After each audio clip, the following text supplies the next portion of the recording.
able to get to the wiring for it, and we were able to jump that wire, and it turns out that the motor that was in there worked, which was great. So now I can return that $70 part.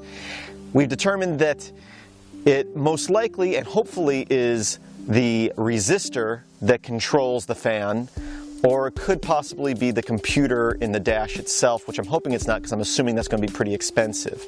Now when we first discovered this, we're like, great, you know, I returned the $70 part and I get a resistor. And if we do a quick search online, resistors for most air conditioner blower motors are, you know, $10 to $20. Not my car. My car has a $100 resistor, which looks completely different than all the other resistors, so it's not like I can swap it out for a different part. So I did order that. It came in the other day, and so now hopefully I'm going to replace this and I will be able to control the air conditioner in my car again. If for some reason this resistor does not work, the next step would be replacing the computer, and that's going to be expensive. I might look into replacing it with a Raspberry Pi or an Arduino, and then maybe controlling it with my cell phone.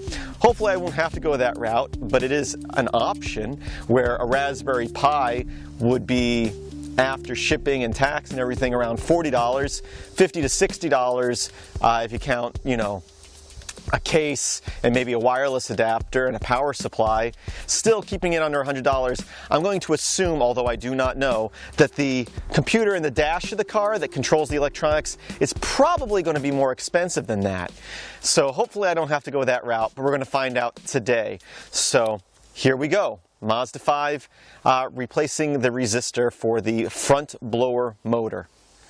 So as I said earlier, at first we thought we were going to have to take out the whole blower motor, which is actually inside the center console here. And not easy to get to. It would look like we have to open up both sides of this. And we did take out this glove compartment here, which usually glove compartments are usually easy to pop out. This one took a number of screws to get out and flipping little plastic tabs. It didn't just come out.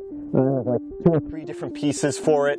Luckily, today, since we're just replacing the resistor here, which has a huge heat sink on the back and has a little connector with 3 pins here, I should be able to get to that right under here without having to take any of the dash apart. There is one plastic part right here that just pops out with no screws or anything like that and pops back into place.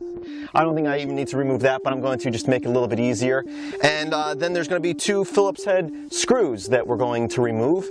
Slide this in, and actually before I even do that, I should be able to just plug this in and test it. So I'm actually going to do that first. So just to clarify the problem, I have my power on my car, I have the AC on here, as you can see, and if we come up here, you can see that I have the fan up full blast, but you don't hear anything coming out. Now, if I have the air vents coming in instead of circulating, as I'm driving, I do get cool air through there, but you can see the fans are up all the way and I'm not getting any blowing. So the problem is something to do with the fan, and as I already stated, I've tested and made sure that the fan that's in there is working.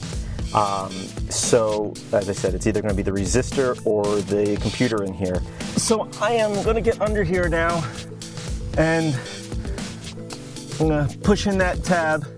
Screwdriver might help you push in that tab and unhook it. Okay, so I've got the white tag out now, and I've got the new resistor. And before I unscrew the old one and put this in, I'm going to plug this one in because it should work just hanging here. It doesn't have to be screwed in. So I'm going to go ahead and clip this in here. And now I'm going to go start up the power on the car.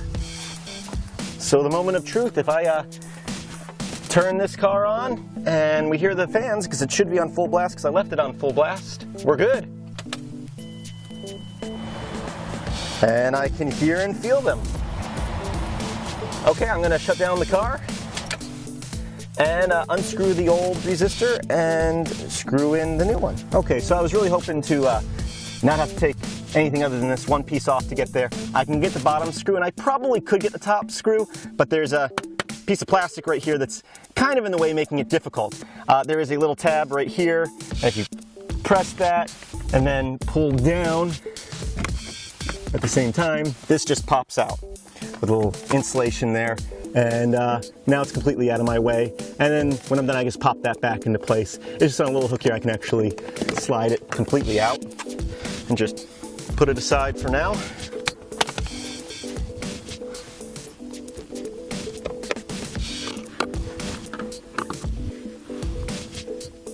Okay, got that, 2 screws, old one out. So there it is. Whoops. Slide new one in and put the 2 screws back in.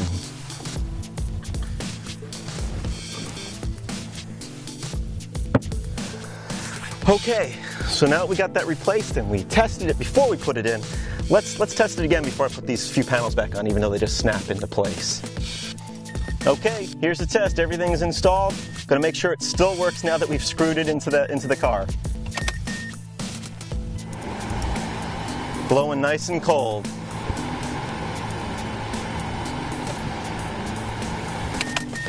Okay, now that we've tested it and everything's working great, I'm gonna snap these 2 panels back into place. First, the one with the insulation. It's got the clip right here that hooks on, and these 2 parts clip up here. Just the reverse of when you took it off. And then the second piece right here, get it in the right direction, and just pop it back into place.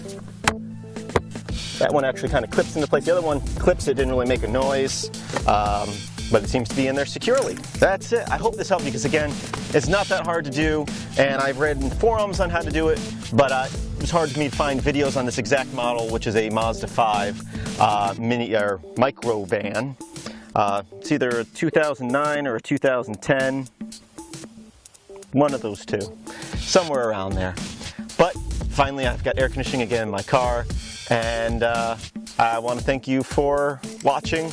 Again, different than most of my videos, but still might be useful, informational, and I just want to ask you to visit my website, filmsbychris.com. That's Chris with a K. There should be a link in the description, and I hope that you have a great day.